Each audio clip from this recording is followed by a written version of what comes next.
রুশ ক্ষেপণাস্ত্র হামলায় ইউক্রেনের কিয়েভে অবস্থিত ভারতীয় ওষুধ কোম্পানি কুসামের একটি গুদাম ধ্বংস হয়ে গেছে। শনিবার 12 এপ্রিল এক্সে পোস্টে কিয়েভে এই দাবি করে। ইউক্রেনের ভারতীয় দূতাবাস অভিযোগ করেছে, রাশিয়া ইচ্ছাকৃতভাবে ভারতীয় ব্যবসায়িক প্রতিষ্ঠানকে লক্ষ্যবস্তু করেছে। দূতাবাস এক বিবৃতিতে বলেছে, আজ রাশিয়া ভারতীয় ওষুধ কোম্পানি কুসামের গুদামে ক্ষেপণাস্ত্র হামলা চালিয়েছে। ভারতের সঙ্গে বন্ধুত্বপূর্ণ সম্পর্ক থাকা সত্ত্বেও মস্কো ইচ্ছাকৃতভাবে ভারতীয় ব্যবসায়িক প্রতিষ্ঠানের উপর হামলা চালিয়েছে। এই হামলায় শিশু ও বৃদ্ধদের জন্য তৈরি ওষুধ ধ্বংস হয়ে গেছে। ইউক্রেনে নিযুক্ত ব্রিটিশ রাষ্ট্রদূত মার্টিন হ্যারিসও এই হামলার নিন্দা জানিয়েছেন।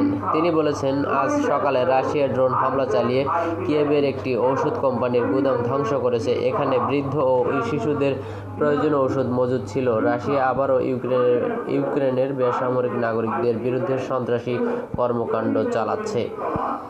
তবে হ্যারিস এই হামলাটি ভারতীয় ওষুধ কোম্পানির গুদামে চালানো হয়েছে কিনা সে বিষয়ে কিছু উল্লেখ করেনি। রাশিয়ার প্রতিরক্ষা মন্ত্রণালয় অভিযোগ করেছে, গত 24 ঘন্টায় ইউক্রেনে রাশিয়ার জ্বালানি অবকাঠামো লক্ষ্য করে 5টি হামলা চালিয়েছে, যা যুক্তরাষ্ট্রের মধ্যস্থতায় হওয়া স্থগিতাদেশের লঙ্ঘন। সূত্র এনডিটিভি।